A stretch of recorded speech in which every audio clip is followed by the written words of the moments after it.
Hello बच्चों, कैसे हो आप सब। उम्मीद है आप सब बहुत अच्छे होंगे। तो बच्चों हम क्लास 12 की फ़िज़िक्स स्टार्ट करने वाले हैं। तो क्लास 12 की फ़िज़िक्स स्टार्ट करने से पहले हम समझ लेते हैं कि इसमें इसका सिलेबस क्या है, इसमें एक्सपेरिमेंट कौन से हैं, प्रोजेक्ट्स कौन से करने होते हैं, कौन सा चैप्टर कितने मार्क्स का होता है, फिर जो एग्ज़ाम होता है आपका एक्सपेरिमेंट का, उसमें कौन सी चीज़ कितने मार्क्स की आती है। ठीक है, देखिए सबसे पहले बेटा फिजिक्स जो आपका होता है 100 मार्क्स का होता है। अच्छा, ये जो सिलेबस है ये बेटा सीबीएसई के अकॉर्डिंग है। ठीक है, सीबीएसई का जो 2026 27 का सिलेबस है उसी के अकॉर्डिंग है। थियरी आपकी 70 मार्क्स की है, प्रैक्टिकल्स आपके 30 मार्क्स के होते हैं। अब जो आपकी थियरी है बेटा, ये थियरी आपकी टोटल 2 पार्ट्स में डिवाइडेड होती है, part first and part 2। Part first के जो चैप्टर हैं electric charge and field first chapter, second potential and capacitance, current, electricity, moving charge and magnetism. जो स्टार्टिंग के ये 4 चैप्टर्स हैं ये बेटा काफ़ी लेंदी होते हैं। ठीक है, ये एटलीस्ट 15 to 20 लेक्चर्स कंज्यूम करते हैं, यानी 80 लेक्चर्स यही लेके जाते हैं। इनमें न्यूमेरिकल्स, हर एक टॉपिक में न्यूमेरिकल्स हैं। इसके बाद magnetism and matter, electromagnetic induction, AC और ईएमडब्ल्यू, ये लास्ट के जो 4 चैप्टर्स हैं ये इतने लेंदी नहीं होते हैं।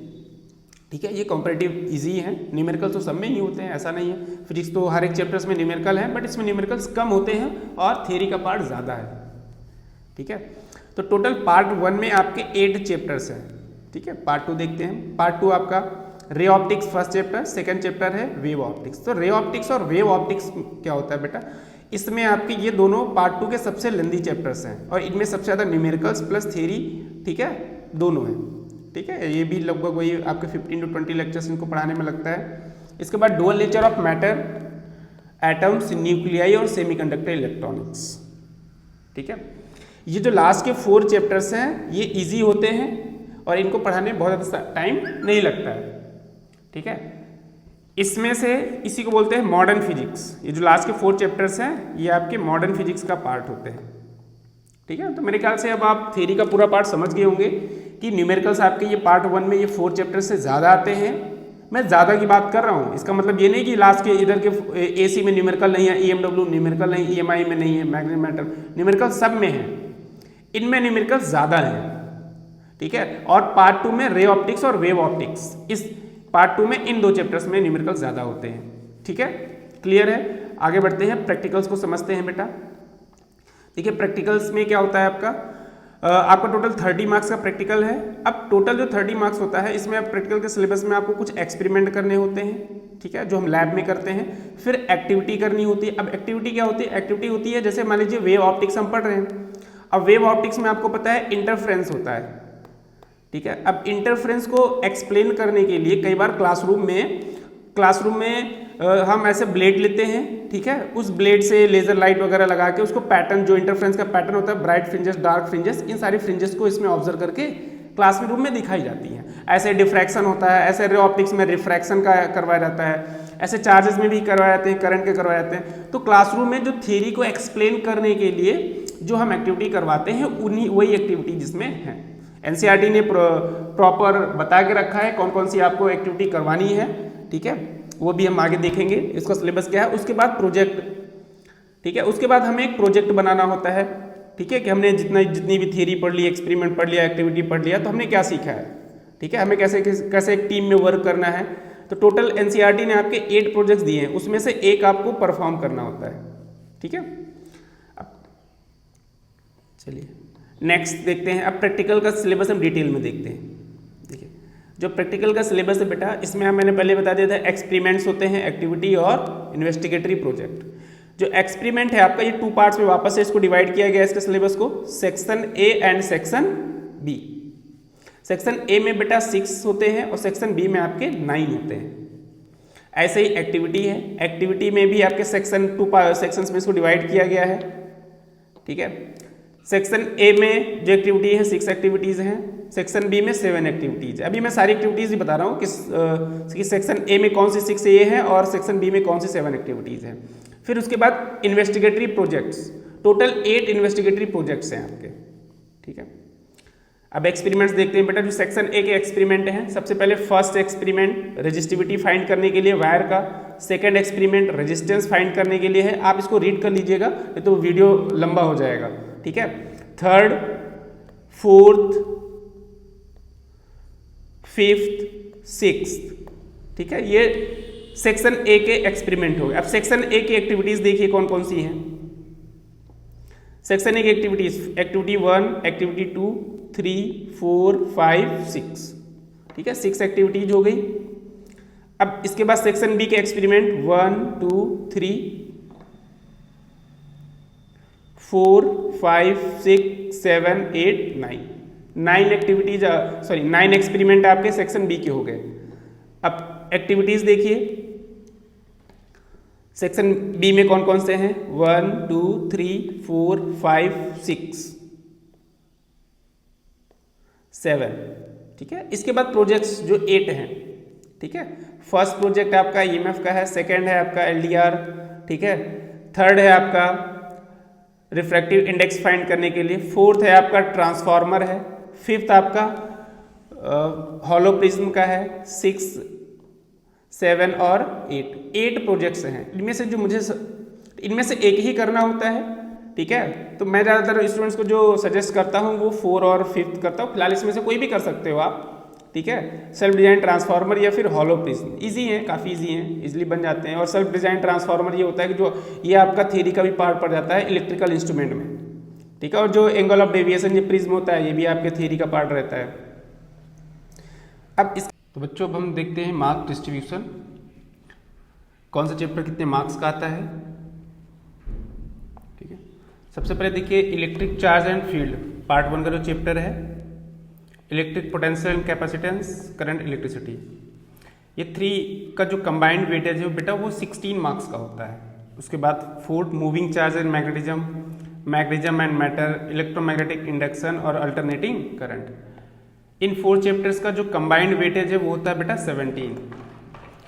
उसके बाद पार्ट 1 का जो लास्ट चैप्टर है ईएमडब्ल्यू और पार्ट 2 के का फर्स्ट और सेकंड, इन 3 चैप्टर्स का जो कंबाइंड वेटेज है वो है 18। मैंने पहले ही आपको बताया था कि रे ऑप्टिक्स और वेव ऑप्टिक्स काफ़ी इंपॉर्टेंट चैप्टर्स हैं और काफ़ी लेंदी हैं, तो इनका देखिए, ठीक है। ईएमडब्ल्यू तो बहुत छोटा सा चैप्टर है, इनका कंबाइंड वेटेज कितना रहता है, 18 मार्क्स आता है, ठीक है।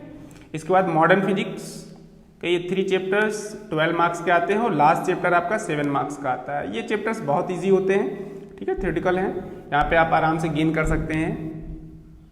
तो जो बच्चे सिर्फ ना एक एवरेज मार्क्स के लिए अगर पढ़ाई कर रहे हो तो मैं उनको अगर बताऊं तो वो कौन कौन से चैप्टर्स को टारगेट कर सकते हैं, वो टारगेट कर सकते हैं dual nature of matter, atoms, nuclei, semiconductors, ठीक है। उसके बाद इलेक्ट्रोमैग्नेटिक वेव को टारगेट कर सकते हैं, मैग्नेटिज्म एंड मैटर, ईएमआई और एसी, ठीक है। 4 चैप्टर इसमें के और 4 चैप्टर्स इसमें के, ठीक है। तो 12, 7, 19 यहाँ से आ जाएगा और 17 नियरली 3 इसमें से, 17 + 3 20, ठीक है, 20 और 19 अप्रोक्सीमेटली आपको 40 मार्क्स इजीली आप टारगेट कर सकते हैं। 40 यहाँ से आपका आ जाएगा और 30 आपका प्रैक्टिकल से आप आ जाएंगे, तो 70 मार्क्स आप इजीली ला सकते हैं, ठीक है। प्रॉपर स्ट्रेटजी आप रखें। अब नेक्स्ट देखते हैं बेटा प्रैक्टिकल्स का। प्रैक्टिकल्स में क्या होता है आपको पता है, प्रैक्टिकल्स में टोटल मार्क्स कितना होता है, 30। अब 30 मार्क्स को समझते हैं इसमें क्या क्या होता है। आपके 2 एक्सपेरिमेंट्स होंगे। अच्छा, ये कौन से 2 एक्सपेरिमेंट्स होंगे, जो आपका एंड में आपका एग्जाम होता है, ठीक है। जब एक्सटर्नल एग्जामिनर आपके आते हैं, मैं उस एग्जाम की बात कर रहा हूँ, तो उसमें आपको 2 एक्सपेरिमेंट्स दिए जाते हैं। अब वो 2 कौन से होंगे, आपका जो एक्सपेरिमेंट है 2 सेक्शंस में डिवाइड था। एक एक्सपेरिमेंट दिया जाएगा सेक्शन ए से, ठीक है, जो 6 थे उसमें से 6 में से एक दिया जाएगा, और सेक्शन बी यानी कि इसमें जो 9 एक्सपेरिमेंट थे 9 में से कोई एक दे दिया जाएगा। एक एक्सपेरिमेंट आपका 7 मार्क्स का होगा, तो 7, 7 14 मार्क्स के आप टोटल हो गए। उसके बाद आपको फाइल बनानी होती है। फाइल कौन कौन सी बनानी होती है, एक्सपेरिमेंट की फाइल बनानी होती है, उसके बाद एक्टिविटी की फाइल बनानी होती है, उसके बाद प्रोजेक्ट की फाइल बनानी होती है। इन सब का जो कंबाइंड वेटेज होता है 5 मार्क्स होता है। 14 + 5 19 मार्क्स हो गया, अभी 11 मार्क्स बचा है। एक्टिविटी एक दी जाती है, एक्टिविटी एक ही दी जाती है, इसलिए उसको चाहे सेक्शन ए से दें या फिर सेक्शन बी में से किसी से भी दे सकते हैं। 3 मार्क्स की होती है, ठीक है। इस एक्टिविटी को आपको दिया कैसे जाएगा, आपको एक वहां पर प्रॉपर कॉपी दी जाएगी, ठीक है। उस कॉपी पे आपको ये एक्सपेरिमेंट्स राइट करने होंगे, यानी एक्सपेरिमेंट 1 और एक्सपेरिमेंट 2। उसके बाद एक्टिविटी राइट करनी होगी और लैब में जाके सारे ऑब्जर्वेशंस आपको, सारे एक्सपेरिमेंट आपको करने होंगे और वहां से आपको रीडिंग्स होंगी, वो सारी रीडिंग्स आप में फिल करनी होगी। इसके बाद प्रोजेक्ट, जो आप प्रोजेक्ट बनाए होंगे 3 मार्क्स उसका होता है। ठीक है, ठीक है, तो टोटल कितना हो गया, 25 हो गया, 5 मार्क्स बचा है। तो 5 मार्क्स का लास्ट में क्या होता है, वाइवा। अब वाइवा में पूछा क्या जाता है, एग्जामिनर पूछता है, वो एक्सपेरिमेंट से भी क्वेश्चन पूछ लेता है, एक्टिविटी से भी पूछ लेता है और उसके बाद वो प्रोजेक्ट से भी आपसे क्वेश्चन पूछ सकता है। ठीक है, तो 5 मार्क्स ये हो गए। तो इन सब जब आप कंबाइन कर लेंगे तो आपको टोटल 30 मार्क्स हो जाएगा। ठीक है, तो मेरे ख्याल से अब आपको समझ में आ गया थियरी में कौन सा चैप्टर कितने मार्क्स का आता है, प्लस प्रैक्टिकल्स में भी आपको समझ में आ गया।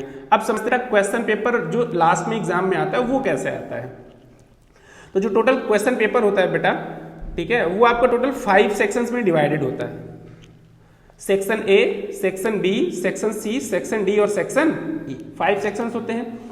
फर्स्ट सेक्शन में आपके 12 एमसीक्यूज आते हैं और 4 असरसर रीजन टाइप के क्वेश्चन आते हैं। ये मैं कब की बात कर रहा हूं, जो लास्ट पेपर हुआ है इसी, ठीक है, इसी पर बेस्ड हुआ है। और एक क्वेश्चन इसमें का 1 मार्क्स का होता है। टोटल कितने हो गए, 12 4 16 मार्क्स हो गया सेक्शन ए का। इसके बाद सेक्शन ए में very short answer type question आते हैं, 5 क्वेश्चन होते हैं, 1 क्वेश्चन 2 मार्क्स का होता है, तो टोटल आपका 10 मार्क्स हो गया। शॉर्ट आंसर क्वेश्चन 7 क्वेश्चन आते हैं, इसमें से एक क्वेश्चन 3 मार्क्स का होता है, टोटल आपका 21 क्वेश्चन हो गए। फिर केस बेस्ड आते हैं 2 क्वेश्चंस, इसमें से एक क्वेश्चन 4 का होता है तो 8 मार्क्स हो गया। इसके बाद आपका लॉन्ग आंसर आता है, ठीक है, लॉन्ग आंसर टाइप क्वेश्चंस आपके 3 क्वेश्चंस होते हैं, एक क्वेश्चन 5 मार्क्स का होता है, टोटल आपका 15 मार्क का क्वेश्चन हो गया।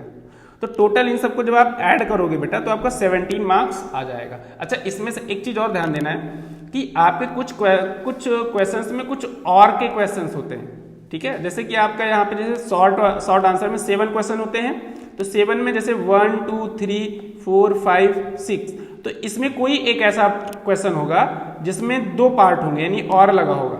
ठीक है, तो इसमें से चाहे ये वाला कर लो चाहे ये वाला कर लो। ऐसे ही केस बेस्ड में होगा, केस बेस्ड में टोटल 2 क्वेश्चन होते हैं, 1 2, तो इसमें किसी एक में और लगा होगा, चाहे इसमें लगा हो, ठीक है, और चाहे 1 वाले में लगा हो। ऐसे ही लॉन्ग में भी होता है, लॉन्ग में 3 होते हैं, तो 1 2 3 किसी एक में और लगा होगा, ठीक है, वो चाहे 1 में लगा हो, 2 में लगा हो, 3 में लगा हो। तो ऐसे मतलब ऑप्शन मिल जाते हैं, उसमें 2 में से कोई एक आपको करना होता है। ठीक है, तो बच्चों साउंड की क्वालिटी कैसे है ये मुझे बताइएगा। और मैंने पहले बताया कि जो आपको ये हैंड रिटेन नोट्स चाहिए वो आपको टेलीग्राम के चैनल्स पे मिल जाएगा। टेलीग्राम का चैनल है हमारा मैथ मिश्रा, MISHRA, करेंगे कि आपको वहां पर PDF मिल जाएगी। ठीक है, और आपको कौन सा चैप्टर बेटा स्टार्ट करना है यह बताइएगा। आप पार्ट 1 आप स्टार्ट करना चाह रहे हैं या फिर पार्ट 2 स्टार्ट करना चाह रहे हैं, तो पार्ट 2 में हम रे ऑप्टिक्स स्टार्ट करें या फिर पार्ट 1 में हम electric charge and field start करें। तो आप बताइएगा कमेंट्स में, और वीडियो कैसा लगा है थोड़ा बताइएगा जरूर। ठीक है, मिलते हैं बच्चों फिर नेक्स्ट क्लास में।